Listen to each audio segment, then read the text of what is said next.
Hi everyone, welcome back to Eve Math Tutoring. Today's lesson is on angles. So an angle is the measure of the separation of two lines.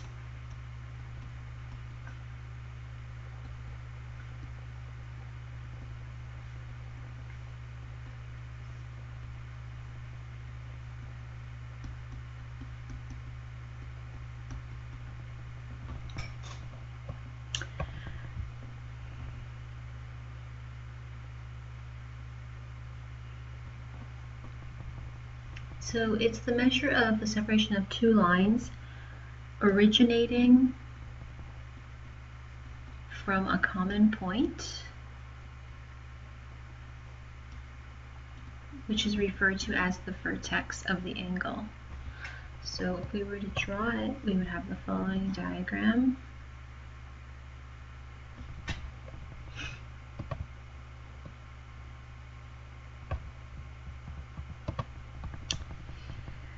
So this is the vertex,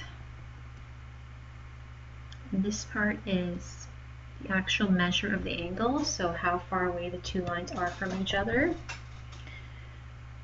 So the unit that is commonly used to measure angles is the degree. So that is used to measure how far apart, how big or how small an angle is, so how far apart the lines are from each other. So we use degrees, and it has the following symbol on top of the number, and this is the unit used for angles.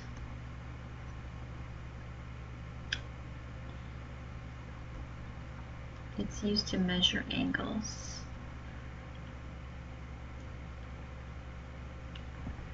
And the amount of separation of the lines can range from 0 degrees, so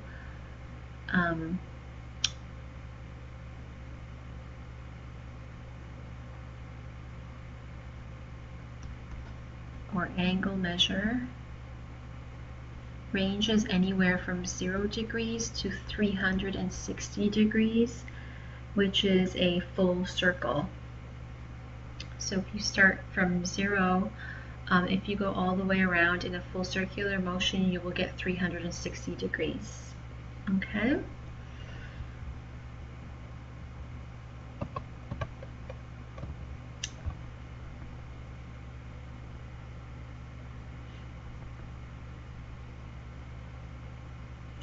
So as you know, if we have just a regular grid, if we went from here all the way to here, so a straight line, so our angle is going all the way around, that is 360 degrees.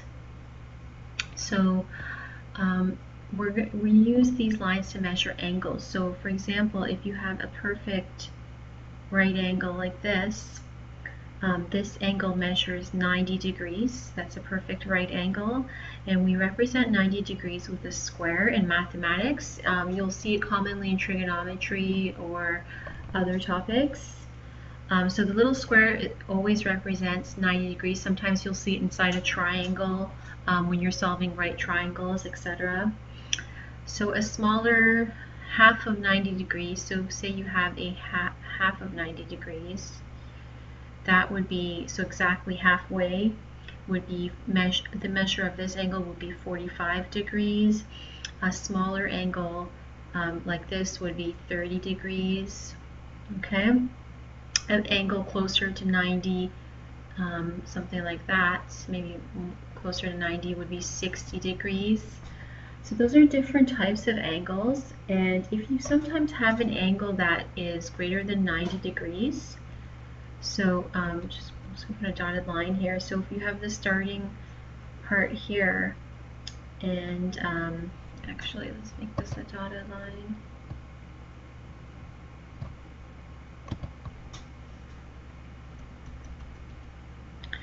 And say you have an angle that goes like this. So this here is greater than 90 degrees. So this is an angle of 90 plus, say, 45 degrees. So this part's 45 and this is 90. So altogether, the angle is 135 degrees. And we can write it as 90 plus 45 degrees.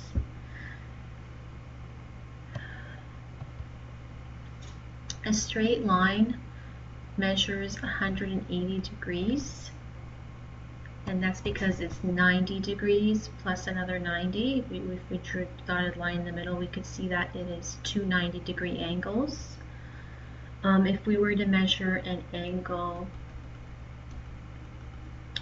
that was going even greater than a straight line, that would be, say this was 45 degrees or 30 degrees, let's say 30, this part was 30, then this would be 210 degrees, so an angle of 210.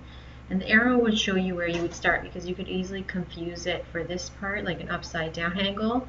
So this would be 210 degrees, that would be 90, 90, and then the 30 degrees right over here. Okay? And then you can have angles that are close to 300 degrees, so something like this all the way around. That would be, say, 90, 90, 90 plus 60, for example, 330 degrees. So 90 plus 90 plus 90 plus 60. Okay, and that angle will be 330 degrees. So these types of angles have different names. So I'm just going to go over the different names of the angles.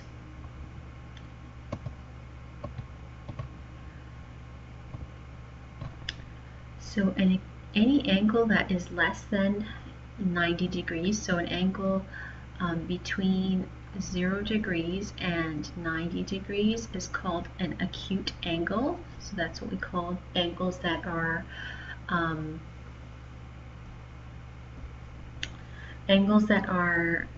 between 0 to 90 degrees.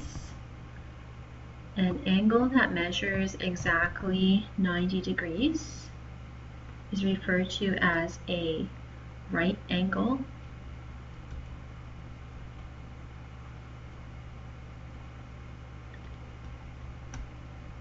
So it would measure exactly 90 degrees. An angle that's greater than 90 degrees, but not quite, a straight line. So that is called an obtuse angle. And that would have a measure between 90 and 180. So not exactly at 90 and 180, so it would be, so when we say between 0 and 90, it wouldn't actually be 0 or 90, it would be a number in between these. This would be exactly 90 degrees. A number in between, maybe we should say in between 90 and 180, in between, angle in between 0 and 90, and then at 90. So anything between 90 to 180 would be an obtuse angle.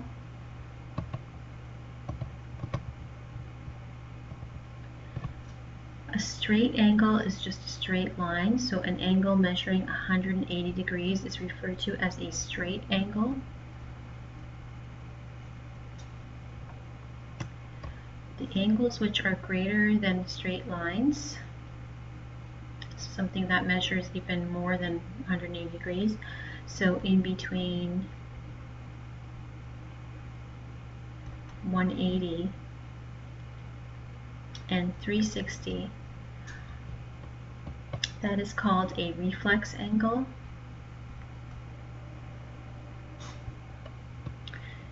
And then finally, the final one is a complete angle, so a complete circle, starting from here to here, going all the way around.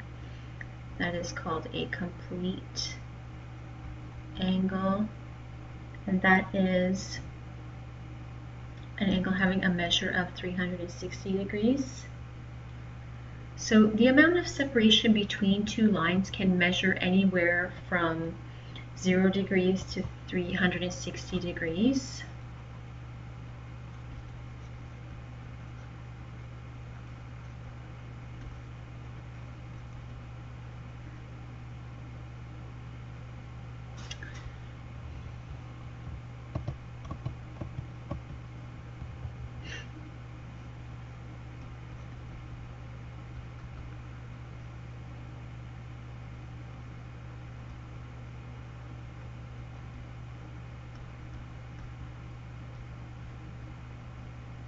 So anywhere from 0 degrees to 360 degrees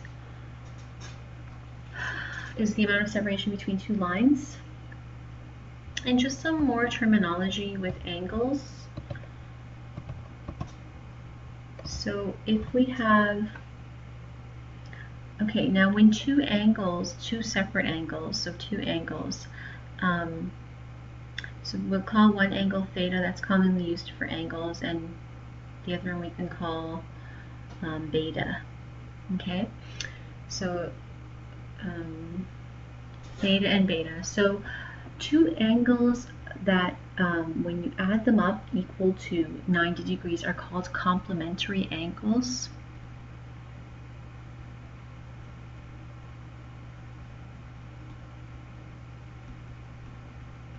So angle theta plus angle beta would equal to 90 degrees. So those are referred to as complementary angles in mathematics.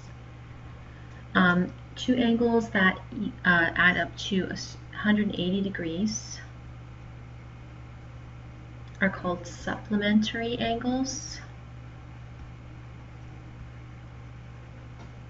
So theta plus beta would equal to 180 degrees.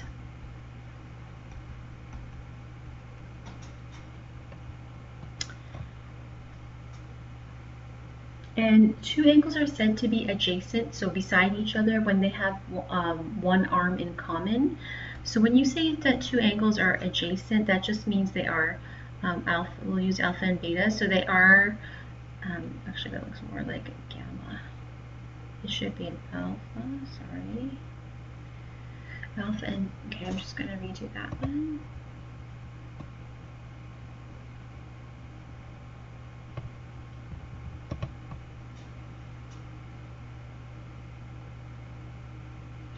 So two angles are adjacent, so that just means that they are beside each other when they have an arm in common.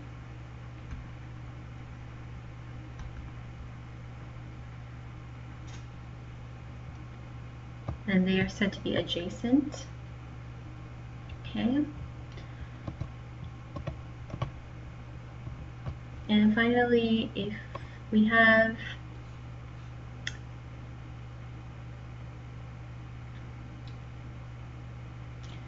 when we have opposite angles, they are obtained by the intersection of two straight lines. So when we intersect two straight lines, opposite angles are equal to one another. And what that means is, for example, if you have theta, beta, and say alpha, and phi, I think that's the name of the symbol. So what happens here is, so alpha and beta are actually equal. Alpha and beta are equal to each other. They are also called opposite angles because when you intersect two lines, they're directly opposite to one another, and they're also equal. They have equal measurements. And then theta and phi are also opposite angles because they are directly across each other here, and they are also equal. The first two are these two. I was going this way. Alpha and beta are here, so across each other, and then theta and phi are over here, and they are also equal to each other, and these are called opposite angles. Okay, so that's an introduction to angles, what it means, what an angle is, how to measure angles. And commonly there are tools used to measure angles, like protractors and etc. And those are tools to measure angles, to measure how big angles are, how far apart. So there are tools to actually, it looks like a ruler, but it's, a little bit different. It looks like this. You'll see them commonly, and it has, a whole bunch of numbers. And that is used to measure how big an angle is.